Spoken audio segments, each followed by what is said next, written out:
Hello friends, টেক্সারিং online চ্যানেলে আপনাদের সকলকে জানাই স্বাগতম। আজকের সবচেয়ে বড় খবর, স্পিকার পদ নিয়ে ফের দোটানায় এনডিএ। বিজেপিকে সমর্থন করেও সুর বদল চন্দ্রবাবুর। তো শরিকদের সমর্থন নিয়ে মসনদে বসলেও কায়দায় করে সমস্ত গুরুত্বপূর্ণ মন্ত্রক নিজেদের হেফাজতেই রেখেছে বিজেপি। 10 জন পূর্ণমন্ত্রীর মধ্যে 8 জনই পদের, মাত্র 2 জন শরিকদের সাংসদ মন্ত্রিসভায় জায়গা পেয়েছেন। এরপর থেকেই স্পিকার পদ নিয়ে বিজেপির ওপর চাপ সৃষ্টি করতে থাকে চন্দ্রবাবু নাইডুর দল টিডিপি। কয়েকদিন দর কষাকষি চলার পর সেখানেও বিজেপির মনোনীত স্পিকার প্রার্থীকেই সমর্থন করবে বলে জানায় শরিকেরা। কিন্তু এবার আর স্পিকার পদ নিয়ে দোটানাই এনডিএ। অসমর্থিত সূত্রের খবর, কোনো একটা নামকে চূড়ান্ত করা সম্ভব হয়নি এনডিএ গোষ্ঠীর পক্ষে, কারণ টিডিপি তাদের দাবি থেকে সরে আসেনি। অন্ধ্রপ্রদেশের জন্য স্পেশাল প্যাকেজ পেলেও চন্দ্রবাবুর দলের লোকেরা এখনও স্পিকার পদ চাইছেন। চন্দ্রবাবু নিজে বিজেপি প্রার্থীকে সমর্থন করবেন বললেও তাঁর দলের একাংশ তা মেনে নিতে নারাজ। আর তাঁদেরকে বোঝাতে কিছুটা হলেও অসমর্থ চন্দ্রবাবু। এখন একমাত্র উপায় সহমতের ভিত্তিতে স্পিকার নির্বাচন করতে উদ্যোগী বিজেপি। এইদিকে আগামী 24শে জুন থেকে শুরু হবে লোকসভার প্রথম অধিবেশন। তার ঠিক দুদিন পর অর্থাৎ 26 তারিখ স্পিকার পদ নির্বাচনের জন্য ভোটাভুটি হবে। তার আগেই প্রার্থীদের নাম মনোনীত করতে চাই এনডিএ। প্রথমে বিরোধীদের এনডিএ জোটের তরফে চন্দ্রবাবুর প্রার্থীকে সমর্থন করা হবে বলে জানানো হয়, কিন্তু এখন স্পিকার পদে বিজেপি নিজেরাই প্রার্থী দেবে। তাই পাল্টা ইন্ডিয়া জোটের তরফে আলাদা প্রার্থী মনোনীত করা হতে পারে। পাশাপাশি ডেপুটি স্পিকার পদের জন্য আপ্রাণ লড়াই করবে তাঁরা। এছাড়াও জানবো আমরা আজকের আরও বেশ কয়েকটি খবর। আর তার আগে আপনাদের কাছে করব একটা ছোট্ট রিকোয়েস্ট, আপনি যদি আমাদের চ্যানেলে নতুন হয়ে থাকেন তাহলে আমাদের চ্যানেলে সাবস্ক্রাইব করার সঙ্গে সঙ্গে পাশের বেল আইকনটিকে বাজিয়ে রাখবেন। আর আপনি যদি এই ভিডিওটি ফেসবুক থেকে দেখে থাকেন তাহলে অবশ্যই পেজটিকে ফলো করবেন এবং এই ভিডিওটিতে এক্ষুনি একটা লাইক করে দেবেন।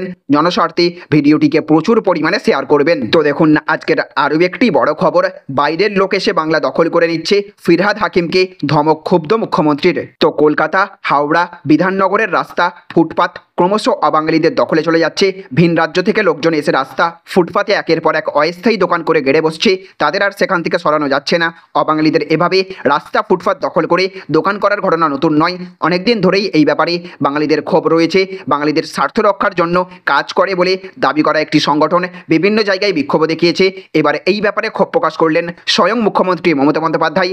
নবান্নে প্রশাসনিক সভায় তিনি সরকারি জমি দখল হয়ে যাওয়া এবং বাংলার বাইরে থেকে আসা লোকজনের এভাবে একের পর এক দোকান করা নিয়ে কড়া বার্তা দিয়েছেন। পুলিশের পাশাপাশি মন্ত্রীদেরও ধমক দিয়েছেন মুখ্যমন্ত্রী।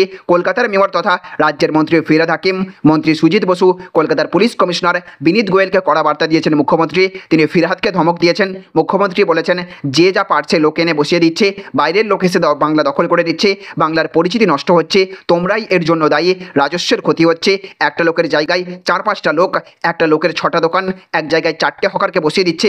ভিন রাজ্যের লোকজনের কাছ থেকে জায়গা দখলমুক্ত করার জন্য পুলিশের পাশাপাশি কলকাতা, হাওড়া এবং বিধাননগর পুরসভাকেও উদ্যোগ নেওয়ার নির্দেশ দিয়েছেন মুখ্যমন্ত্রী।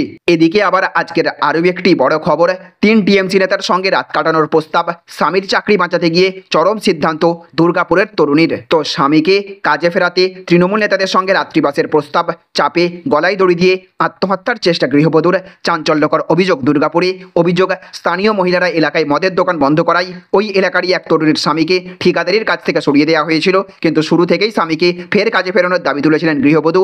অভিযোগ, এলাকার তৃণমূল নেতারা প্রস্তাব দেন তাদের সঙ্গে রাত্রিবাস করলেই স্বামীকে ফের কাজে পাঠানো হবে। সেই কুপ্রস্তাবে সম্মতি না দিয়েই লাগাতার হুমকি আসতে থাকে বলেও অভিযোগ। সেই ভয়ে পুলিশের উদ্দেশ্যে পুরো ঘটনা বিস্তারিত লিখে ফেলেন ওই মহিলা। তারপর দুপুরে নিজের ঘরে গলায় দড়ি দিয়ে আত্মহত্যার চেষ্টা করেন। চাঞ্চল্যকর এই ঘটনা ঘটেছে দুর্গাপুরের নিউ টাউনশিপ থানা এলাকায়। ঘটনার খবর চাউর হতেই শোরগোল পড়ে গিয়েছে এলাকার রাজনৈতিক মহলে। এদিকে আবার আজকের আরও একটি বড় খবর, আমি ওই সব টাকা নিই না, অফিসাররা খাই। নবান্নে বসে বেফাঁস মমতা, এবার চরম হুঁশিয়ারি। তো নবান্নের বৈঠকে কার্যত ঝড় তুলে দিয়েছিলেন রাজ্যের মুখ্যমন্ত্রী মমতা বন্দ্যোপাধ্যায়।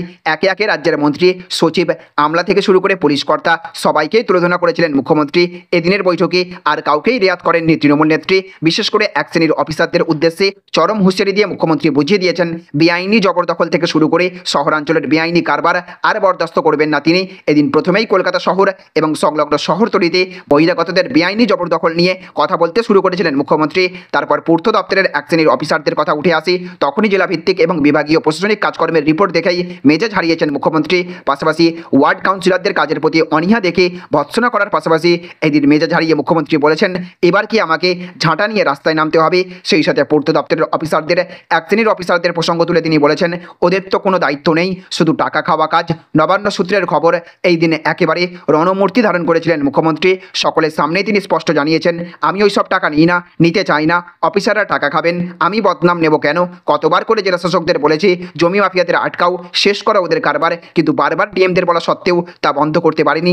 এর দায় কার? তো দেখুন আজকের আরও একটি বড় খবর, 10 বছরের জেল, 1 কোটি টাকা জরিমানা, দেশ জুড়ে কার্যকর সবচেয়ে বিপজ্জনক আইন। তো দেশে কার্যকর হলো সবচেয়ে বিপজ্জনক আইন, প্রশ্নপত্র ফাঁস রোধে মোদী সরকারের নজিরবিহীন সিদ্ধান্ত। দেশ জুড়ে প্রশ্নপত্র ফাঁসের ক্রমবর্ধমান ঘটনায় উদ্বিগ্ন কেন্দ্রীয় সরকার। মধ্যরাতেই এক বিরাট সিদ্ধান্ত নিয়েছে কেন্দ্র। পাবলিক এক্সামিনেশন অ্যাক্ট 2024-এর বিজ্ঞপ্তি জারি করা হয়েছে। নিট এবং ইউজিসি নেট পরীক্ষায় কারচুপির মধ্যেই মোদী সরকার গুরুত্বপূর্ণ সিদ্ধান্ত নিয়েছেন। প্রশ্নপত্র ফাঁস এবং জালিয়াতি রোধে কঠোর আইন প্রয়োগের পথে হাঁটল তৃতীয় মোদী সরকার, যা একটি অত্যন্ত ঐতিহাসিক সিদ্ধান্ত। এই আইনের অধীনে প্রশ্নপত্র ফাঁসের ঘটনায় অভিযুক্তরা দোষী প্রমাণিত হলে সেই সকল ব্যক্তিদের ন্যূনতম 3 বছরের কারাদণ্ডের মুখোমুখি হতে হবে। জরিমানা সহ 5 বছর পর্যন্ত কারাদণ্ডের বিধান রয়েছে এই আইনে। দিতে হতে পারে 10 লক্ষ টাকা জরিমানা।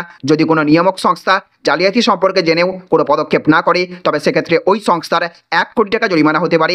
ওই সংস্থার কোনো উচ্চপদস্থ আধিকারিক যুক্ত থাকে, তার সর্বনিম্ন 3 বছর এবং সর্বোচ্চ 10 বছরের কারাদণ্ড হতে পারে। এছাড়া 1 কোটি টাকা জরিমানাও হতে পারে। পরীক্ষা আয়োজক সংস্থার তরফ থেকেও জালিয়াতিতে যুক্ত থাকলে তার বিরুদ্ধেও নেওয়া হবে কড়া ব্যবস্থা। ন্যূনতম 3 বছর এবং সর্বোচ্চ 10 বছরের সাজা হতে পারে। জরিমানা হবে 1 কোটি টাকা। 10 দিনের মধ্যে 3টি বড় পরীক্ষা বাতিল করতে হয় মোদী সরকারকে। বাতিল হয় নিট, ইউজিসি নেট, সবশেষে গতকাল রাত্রে বাতিল করা হয় CSIR UGC net 2024। Public examination act 2024 চলতি বছর ফেব্রুয়ারিতে পাস হয়েছিল এবং 12ই ফেব্রুয়ারি রাষ্ট্রপতি দ্রৌপদী মুর্মু অনুমোদন প্রদান করেন। পরীক্ষায় আরও স্বচ্ছতা আনা এবং অনিয়ম এড়ানোই এই আইনের মূল উদ্দেশ্য। তো দেখুন আজকের অন্তিম আপডেট, চাকরি খুঁজছেন, এবার চালু হলো সরকারের নতুন কর্মসংবাদ পোর্টাল। তো বেকার যুবক যুবতীদের কর্মসংস্থানের জন্য এবার নয়া পদক্ষেপ গ্রহণ করল রাজ্য সরকার। সমাজে নানা ধরনের সমস্যার মধ্যে এই বেকারত্বের সমস্যাও অন্যতম, আর সেই সমস্যার দূরীকরণের জন্যই এবার তৎপর হয়েছে রাজ্য সরকার। চাকরির সন্ধান দিতে চালু করা হয়েছে কর্মসংবাদ পোর্টাল। বর্তমানে দেখা যায় পড়াশোনা শেষ করেও অনেকে চাকরির খোঁজ করছেন, কিন্তু তারা বুঝতে পারেন না কোথা থেকে তারা চাকরির খোঁজ পাবেন। তাই তাদের সুবিধার্থেই চালু করা হয়েছে এই সরকারি পোর্টাল। এই পোর্টালে সরকারি চাকরির পাশাপাশি বিভিন্ন বেসরকারি চাকরির খোঁজও মিলবে।